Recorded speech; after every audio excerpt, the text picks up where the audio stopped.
네, 안녕하세요. 점프 투 스프링 부트 3회차 내용입니다. 자, 3회차 내용은 2.5절과 2.6절을 진행을 하고요. 이제 앞에서 엔티티 클래스를 이제 정의를 했고, 테이블이 만들어진 것까지 확인을 했고, 자, 이제는 그 테이블에 대해서 이제 뭐 CRUD라고 하죠. 뭐 데이터를 저장도 하고, 그 다음에 뭐 조회도 하고, 그리고 뭐 수정도 하고 삭제하는 그런 기능들을 이제 JUnit이라는 그 자바 테스트 라이브러리를 이용해서 한번 이제 그 기능들을 하나씩 굉장히 여러 가지 형태를 소개하고 있습니다. 그래서 이제 그런 내용들을 한번 살펴보고 마지막에는 이제 패키지를 분류해보는 그런 내용으로 진행이 됩니다. 자, 먼저 이제 리포지토리를 이제 만드는데 이 리포지토리라는 거는 이제 우리가 그 자바에서 그 데이터베이스 쪽으로 뭔가 이제 요청을 하는 거예요. 뭐 저장이라든지 수정이라든지 조회라든지 삭제 등을 이제 해야 되는데 이제 그거를 해주는 중간 어떤 연결 그런 자바 인터페이스라고 보시면 됩니다. 그래서 리포지토리는 클래스가 아니라 인터페이스로 만들게 됩니다. 인터페이스. 자, 그래서 인터페이스를 추가해서 이렇게 어, 네, 만들어 줄 수가 있어요. 요거는 이제 반드시 JPA 리파지토리를 그 익스텐드 상속을 하게 되고요. 자, 그리고 여기에 이제 그 어떤 엔티티 클래스인지, 그리고 그 엔티티 클래스에서 사용하는 아이디가 어떤 타입인지, 네, 반드시 요 클래스 형태로 작성을 해야 됩니다. 자, 그리고 앤서 리파지토리는 이제 마찬가지 형태로 이렇게 만들어 주게 되고요. 자, 그 새로 만들게 될 때, 자, 이렇게 이제 만들어 놓긴 했는데, 자, 만들 때 이제 요 패키지에서 우클릭하고 뉴, 그 다음에 여기 인터페이스라고 있습니다. 인터페이스. 네. 그래서 인터페이스로 해서 추가를 해주시면 됩니다. 뭐 혹시라도 클래스로 해서 추가를 했다고 하더라도 어차피 확장자는 똑같기 때문에 이 부분만 인터페이스로 수정해도 네, 상관없습니다. 자, 그다음 이제 기능들을 확인하기 위해서 이제 JUnit을 확인을 해볼 건데요. 뭐 요즘 이제 뭐 아시는 분들은 아시겠지만 테스트 코드를 얼마나 잘 짜느냐도 굉장히 그 개발자의 기본 어떤 소양이다라고 요즘 많이 그렇게 추세로 바뀌고 있는데 자, 빌드점 그래드에다가 이제 JUnit을 위해서 이제 요 부분을 추가를 해주고 이제 마찬가지로 리프러시 그래들 프로젝트를 꼭 해주셔야 됩니다. 자, 그리고 이제 저장을 한번 해보는 기능을 해볼 건데요. 자, 이제 이 테스트 코드는 어디에서 작성이 되냐면, 자, 지금까지 사용하지 않았던 디렉토리인데, 그 src 테스트 자바라는 디렉토리가 있습니다. 자, 거기에 보면은 기본적으로 SBB 어플리케이션 테스트라는 클래스가 있는데, 이제 요 클래스에다가, 이제 테스트 코드를 쭉 작성을 해볼 거예요. 자, 여기 보시면은, 이렇게, 테스트 폴더가 있고, 똑같이 패키지가 있어요. 네, 그리고 그걸 또 확장해 보면 이렇게 SBB 어플리케이션 테스트라는 클래스가 있습니다. 저는 이제 미리 그 테스트 코드를 좀 미리 이렇게 작성을 해놨으니까요. 예, 한번 살펴보도록 하겠습니다. 자, 이렇게 이거는 저장만 해보는 내용입니다. 저장만 해보는 내용. 그래서 질문을 저장해야 되기 때문에 퀘스천 엔티티 객체를 하나 만들고요. 자, 각 뭐 제목, 내용, 시간 값을 이제 세팅을 해주고 그리고 이제 그거를 그 퀘스천 레파지토리에 세이브라는 메서드로 객체를 전달하게 됩니다. 자, 이제 여기 퀘스천 레파지토리를 사용하기 위해서는 이제 이런 부분이 필요한데, 자, 여기에는 이제 오토와이어드라는 어노테이션을 붙이게 됩니다. 자, 이 오토와이어드라는 거는 스프링의 의존성 주입을 사용하는 방식인데, 뭐 한마디로 말해서는 스프링이 만든 객체를 이제 사용한다라는 거예요. 그래서 그 스프링을 할 때는 우리가 흔히 자바에서 사용하는 뭐 new 연산자를 이용해서 객체를 만드는 방식을 많이 쓰지 않습니다. 그러니까 이런 부분에서는 이렇게 new라는 걸 쓰긴 하는데 이제 우리가 만드는 컨트롤러 클래스 뭐 서비스 클래스, 레파지토리 인터페이스 이런 것들에 대한 객체를 사용할 때는 뭐 그거를 이제 뉴를 이용해서 객체를 만든다는 것이 아니라 이제 각각에다가 뭐 컨트롤러 어노테이션, 서비스 어노테이션 이런 것들을 잘 붙여놓고 난 다음에 이제 걔네들을 주입을 받아서 이제 활용을 하게 됩니다. 그래서 이제 그 부분은 좀 뒤에서 또 한번 얘기가 나오게 될 거고요. 그 요 코드를 이제 한번 실행을 해 보는 거고요. 그렇게 했을 때 데이터베이스에 잘 들어왔는지를 네, 보는 겁니다. 자, 그래서 이제 요거를 할 때는 런에서 이제 JUnit 테스트라고 이제 이렇게 실행을 하게 되는 거고요. 자, 그런데 그 서버가 구동 중일 때는 JUnit 테스트가 돌아가지가 않을 거예요. 그래서 어, 서버를 중지하고 서버를 중지하고 JUnit 테스트를 실행해주면 테스트 코드가 돌아가면서 테스트에 전혀 문제가 없다면 이렇게 녹색 형태로 이제 뭔가 출력이 보이게 됩니다. 자, 그리고 이제 테이블에 데이터가 잘 들어갔는지를 확인해 보려면 다시 서버를 시작해서 H2 콘솔에 접속해서 요 쿼리를 실행을 해줘야 됩니다. 자, 한번 확인을 해보겠습니다. 자, 제가 요거를 좀 풀고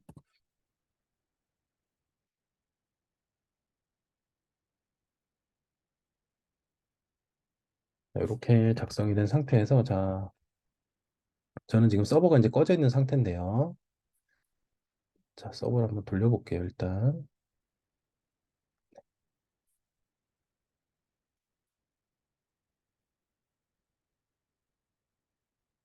자, 그런 다음에 이제 테스트 코드를 돌릴 때는 이렇게 우클릭하고 런에즈에서 이 JUnit 테스트라는 요거를 실행을 해줘야 되는데 네, 이거는 뭐 저처럼 안 뜰 수 있습니다. 자, 그러면 이렇게 지금 페일이 뜬 거예요. 이거는 빨간색은 이제 페일이 뜬 이유는 서버가 돌고 있기 때문에 네, 그런 문제가 생긴 거고 자, 서버를 끕니다. 자, 이걸 선택한 상태에서 요거 빨간 네모를 누르면 서버가 꺼지고요. 자, 다시 테스트를 돌려보겠습니다. 네, 그러면 이렇게 녹색 창이 뜨면서 이제 테스트가 정상적으로 수행이 됐다. 이렇게 판단할 수 있고 자, H2 콘솔에 들어가서 H2 콘솔에 들어가기 전에 이제 서버를 다시 실행을 해줘야 돼요. 자, 그리고 네, H2 콘솔에 접속해서 커넥트. 자, 그리고 퀘스천 요 테이블 이름을 선택을 해보면 이렇게 쿼리문이 만들어집니다. 자, 그러면 여기서 요 런을 클릭을 하게 되면 요 쿼리문을 실행을 해줘요. 자, 런을 클릭해 보겠습니다. 이렇게 네, 요 데이터가 그대로 이렇게 들어왔죠. 그리고 작성 시간도 현재 시간이 이렇게 작성이 되어 있고요. 네, 그래서 정상적으로 네, 데이터 저장이 잘 됐다. 네, 이렇게 확인할 수가 있습니다. 자, 이제 그 다음부터의 내용은 이제 여러 가지 테스트 케이스를 소개해 주고 있습니다. 그래서 다음은 이제 find all이라는 메서드를 이제 활용을 해보는 건데, 자, 이 find all이라는 거는 이제 JPA 레파지토리가 제공해주는 그런 메서드입니다. 자, 그래서 전체 데이터를 조회하는 거예요. 지금 현재 두 개가 들어있죠.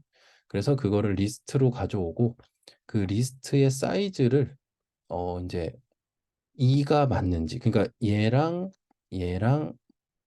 일치하는지를 확인을 하는 건데, 이제 이럴 때 확인하는 이제 메서드가 assert equals라는 메서드가 있습니다. 그러니까 테스트 코드라는 건 사람이 그냥 눈으로 봐서 됐네 이렇게 확인하는 게 아니라 그 확인까지를 다 코드적으로 이렇게 표현하는 게 테스트 코드라고 보시면 돼요. 자, 그래서 이 assert equals라는 메서드는 이제 JUnit에서 제공하는 메서드고요. 스태틱 메서드이기 때문에 이렇게 import 스태틱으로 이렇게 추가를 해주면 그냥 이렇게 메서드 이름만 사용하는 것이 가능합니다. 자, 그래서 요게 이제 됐는지 확인하고 그 다음에 그 0번 인덱스에 있는 데이터를 이제 꺼내서 그 데이터의 제목 값이 요 값이랑 또 일치하는지를 확인을 했습니다. 네. 자, 그래서 이제 이렇게 또 테스트를 수행해 보면 또 테스트가 성공했다고 이렇게 표시가 될 거고. 자, 그리고 한 가지 이제 또 말씀드려야 될 거는 여기에 보면은 이제 테스트가 굉장히 여러 가지 형태를 지금 소개해 주시고 있습니다. 자, 그런데 이 테스트 코드를 그냥 계속 이어서 쓴다면 이제 이게 뭐 중간에 삭제하는 것도 있고 수정하는 것도 있다 보니까 그 JUnit 테스트는 여기에 있는 모든 메서드를 다 실행을 하게 됩니다. 그래서 얘네들이 다 그냥 주석이 없는 상태로 실행을 하게 되면은 중간에 어떤 메서드 하나에서 또 실패가 나는 경우가 발생할 수가 있어요. 그래서 제 생각에는 이 테스트 코드를 이제 하나씩 작성을 해보고, 자, 테스트가 끝난 거는 주석 처리를 하고, 또 새로운 테스트 코드를 해보려면 이제 그것만 작성한 상태로 얘만 어, 이제 활성화되어 있는 상태에서 또 테스트 코드를 돌려보고, 또 끝나면 얘는 주석 처리하고 또 새로운 테스트 코드 작성해서 또 돌려보고, 이런 식으로 하시는 거를 네, 추천합니다.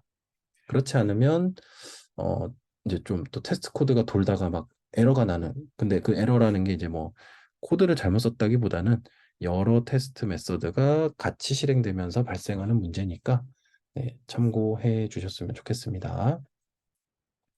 자, 이번에는 find by id 메서드인데 요거는 어떤 특정 질문 데이터를 하나 가져와 보는 부분이고요. 자, 여기서 이제 그 기본적으로 find by id라는 메서드는 옵셔널 객체로 가져오게 됩니다. 자, 이 옵셔널 객체라는 거는 이제 자바 유틸에서 제공되는 타입이고요. 자, 그래서 이거는 이제 그 널 체크를 한 번 더 해라라는 그런 어떤 안전장치라고 보시면 돼요. 그래서 그 is present를 이용해서 여기에 값이 있는지를 먼저 확인하고 그런 다음에 있다면 꺼내게끔 네, 이렇게 작성을 했습니다. 자, 그래서 그 제목이 또 일치하는지 이렇게 확인을 해본 겁니다. 자, find by subject는 질문으로 이제 조회를 해서 또 확인을 해보는 내용이고요. 자, 요거는 기본적으로 제공되는 메서드가 아니기 때문에 네, 메서드를 추가로 정의해 줘야 됩니다. 그래서 find by subject라고 메서드 이름을 만들어줬고 매개 변수로 또 제목 값을 넘겨주고 있고 리턴을 퀘스천으로 받고 있습니다. 자, 요거 find by subject라는 거는 뭐 이거로 마음대로 짓는 게 아니라 그 JPA에서 그 규칙을 정해놨어요. 뭐 그러면 이 find by subject라고 이렇게 작성을 하면 그 쿼리문이 어떤 식으로 생성이 되느냐? select from 뭐 question where subject는 뭐 땡땡땡 이런 식으로 쿼리를 자동으로 만들어 주게 됩니다. 그래서 요 메서드 이름 짓는 게 굉장히, 그러니까 쿼리를 대신한다 이렇게 생각을 하셔야 되고요. 자, 그래서 요 제목으로 조회를 하고 그 제목의 그 데이터의 ID 값이 1인지를 이제 또 판단을 합니다. 자, 그래서 이런 것들을 이제 로그에서 또 확인할 수 있는데, 자, JPA 그 우리 어플리케이션 프로퍼티즈에다가 요 두 줄을 추가해 주면은 이제 요 로그 콘솔에서 그때 실행된 쿼리문을 이렇게 콘솔에서 확인할 수가 있습니다. 네. 자, 그래서 좀 더 이제 확인하는 게 좀 더 그, 아, 이런 쿼리가 실행되는구나. 네, 그렇게 또 볼 수가 있고요. 자, 이번에는 제목과 내용으로 조회하는 부분입니다. 그래서 아까랑 이것도 이제 반드시 또 따로 정의를 해줘야 되고요. 그래서 제목과 내용으로 이제 또 조회를 해서 결과값을 이렇게 가져왔다. 네. 자, 이 내용은 이제 이름을 짓는 규칙을 이렇게 소개를 해주고 있는 부분이에요. 그래서 SQL에서 이런 어떤 연산자를 쓰고 싶다면 그 메서드를 만들 때 어떤 규칙으로 만들어야 되는지, 네, 이런 내용들이 이제 요약을 해서 여기에서 소개를 하고 있고, 전체 내용은 이 스프링 공식 홈페이지에 이 주소에 가 보시면은 그 해당 내용들이 있으니까 네, 필요한 부분이 있다면 참고하시면 되겠습니다. 자, 이번에는 like를 사용하는 부분입니다. like라는 거는 그 이제 어떤 키워드가 포함된 거를 이제 조건으로 하는 내용이죠. 그래서 이것도 이렇게 메서드를 추가했고요. 이렇게 like라고 쓰면은 실제 그 like 연산자를 활용을 해줍니다. 여기 네, 소개한 것처럼요.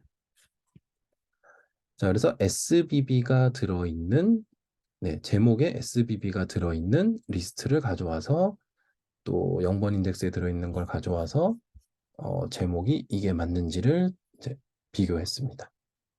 자, 이번에는 수정을 해보는 건데요. 수정을 할 때는 일단은 그 해당 객체를 가져옵니다. 이제 DB에서 가져와서 뭐 조회가 됐는지 안 됐는지 확인을 했고요. 그 다음에 이제 꺼내서 거기에 대한 제목값만 이렇게 수정을 합니다. 그리고 다시 세이브에다가 그 객체를 다시 보냅니다. 자, 이게 이제 또 JPA의 굉장히 또 편리함 중에 하나인데 그 JPA에서는 업데이트라는 메서드가 따로 존재하지 않아요. 그냥 세이브라는 메서드가 업데이트의 기능도 하기도 하고 세이브의 기능도 하기도 합니다. 자, 그러면은 어떻게 얘가 그렇게 할 수 있느냐? 뭐 인공지능이 아니라 이제 여기서 넘긴 요 객체에 ID 값이 포함됐는지로 따져요. 그래서 만약에 여기에 넘겨준 값에 ID가 들어있다면 JPA는 이거는 그 ID에 있는 걸 뭔가 업데이트하라는 거구나라고 해서 네, 업데이트 쿼리를 이제 데이터베이스로 전달을 해주고 우리가 신규 저장할 때 같은 경우는 ID 값은 만들어지지 않은 상태인 거죠. 그냥 제목과 뭐 내용 이런 부분만 이제 들어있는데 그럼 ID가 없는 상태라면 아 새로운 데이터구나. 그래서 JPA는 인서트 쿼리를 수행해 주게 됩니다.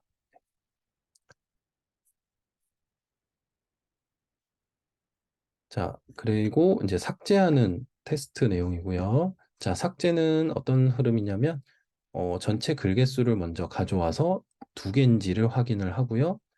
자, 그 다음에 1번 게시 그 질문에 대해서 또 조회해서 가져와서 그 내용을 삭제를 합니다. 1번 질문을 삭제하는 거예요. 삭제가 되고 나서 그 게시글의 개수가 한 개인지. 네. 그러니까 삭제가 잘 됐으면 게시글의 개수가 당연히 바뀌겠죠. 네. 그런 내용으로 테스트를 이제 삭제 기능이 되는지 안 되는지를 확인하는 내용입니다. 그러니까 이 테스트 코드는 어떤 조건에 어떻게 돌려서 어떻게 결과를 확인하느냐, 예, 이런 부분들을 고민하는 게 굉장히 중요합니다. 그래서 테스트 코드 작성하는 게 많이 연습을 해보셔야 되고 여기 교재에서 굉장히 많은 케이스를 소개해주고 있어서 이 부분만 잘 보셔도 어, 뭐 CRUD 테스트를 그래도 어느 정도 만들어 볼 수 있는 네, 그런 역량을 가지실 수 있을 것 같습니다. 자, 이번에는 이제 답변 데이터를 저장하는 내용입니다. 이제 답변은 질문처럼 단독으로 저장되는 것이 아니라 어떤 질문에 대한 답변이냐, 이게 중요하고요. 그래서 먼저 질문을 먼저 가져오는 내용이 먼저 들어가고요. 그 다음에 답변 객체를 만들어서 그 답변 엔티티에다가 퀘스천 속성이 있었죠. 네, 그래서 여기에는 반드시 퀘스천 객체를 네, 전달해 줘야 돼요. 네, 요게 이제 또 중요해요. 자, 그런 다음에 이제 세이브를 이렇게 하게 되면은 이제 그 해당 답변이 그 질문에 저장이 되고요. 자, 그리고 이제 여기서 중요한 거는 그 해당 질문에 저장되는 값은 ID 값이 알아서 저장이 됩니다. 이건 이제 JPA가 이렇게 처리를 해준다라고 보시면 되고, 자, 답변 데이터 조회하는 부분은 네, 어, 이제 답변 레파지토리로부터 이제 특정 거를 이제 조회하는 방식으로 네, 했습니다. 자, 이번에는 이제 이런 연관관계를 이용해서 테스트를 하는 방법인데 답변으로 질문을 찾거나 질문으로 답변을 찾는 내용입니다. 자, 그래서 먼저 질문 데이터를 가져오고요. 이렇게. 자, 그래서 이 질문에서 답변 리스트를 꺼낼 수가 있어요. 왜냐하면 퀘스천 엔티티에다가 answer 리스트를 그 속성으로 정의를 했었죠. 그러면 이런 코드도 가능하다라는 거예요. 네. 그 이제 뭐 이것도 데이터베이스를 써보신 분들은 만약에 질문에 대한 답변을 함께 조회하고 싶으면 이제 뭘 해야 되냐면 보통 조인을 하게 되죠. 자, 그런데 JPA를 쓰게 되면은 그냥 객체 호출하듯이 조인도 필요 없이 이런 식으로 그 거기에 참조 관계로 된 데이터를 가져올 수 있기 때문에 이런 부분도 굉장히 편한 부분 중에 하나입니다. 네. 왜냐하면은 조인이 들어가는 순간부터 쿼리문이 굉장히 길어지기도 하고 복잡해지기도 한다라는 거를 써보신 분들은 아마 아시게 될 텐데 JPA를 쓰게 되면 이런 부분들이 굉장히 간단하게 처리가 된다. 네, 요것도 되게 JPA를 쓰는 장점이 아닌가 생각을 합니다. 자, 그런데 요거를 할 때는 오류가 발생을 하게 되는데 그 이제 가져오는 시점의 차이가 좀 생기게 됩니다. 그래서 이제 이런 문제가 발생을 하게 되면은 이제 테스트 메서드 위에다가 이렇게 트랜잭셔널이라는 어노테이션을 붙여주고요. 이 트랜잭셔널이라는 어노테이션은 스프링 프레임워크에서 제공해주는 어노테이션입니다. 그래서 이 트랜잭셔널 어노테이션을 통해서 그 오류 없이 왜냐면은 이게 레파지토리를 이제 먼저 조회를 하고 다시 얘를 이제 호출해야 되는데 이제 그 시점에서 문제가 발생을 하게 됩니다. 여기 교재에서 이제 그런 부분들을 여기서 이제 설명을 해주고 있으니까 한번 읽어보시면 좋을 것 같고요. 네, 그래서 이렇게 이제 테스트 코드를 살펴봤고 그 아까 제가 초반에 얘기했던 것처럼 테스트 코드를 다 써보는 게 굉장히 중요하고 하나씩 돌려보는 게 중요합니다. 그래서 하나하나 돌려보면서 네, 테스트가 잘 돌아가는지 네, 그 부분을 네, 꼭 확인을 해 보시기 바랍니다.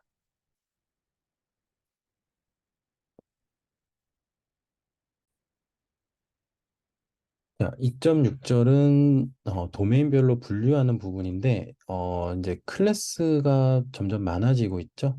근데 이제 이게 한 곳에 다 이렇게 있다 보면은 뭐 구분하기도 쉽지 않고 이렇게 쓰질 않습니다. 그래서 그 도메인별로 이제 패키지를 구분을 하는데 자, 여기서 이제 도메인이라는 건 질문, 답변, 그리고 이제 뒤에서 하게 될 회원에 대한 도메인이 이제 대표적으로 세 가지로 이제 구분을 해서 사용을 할 겁니다.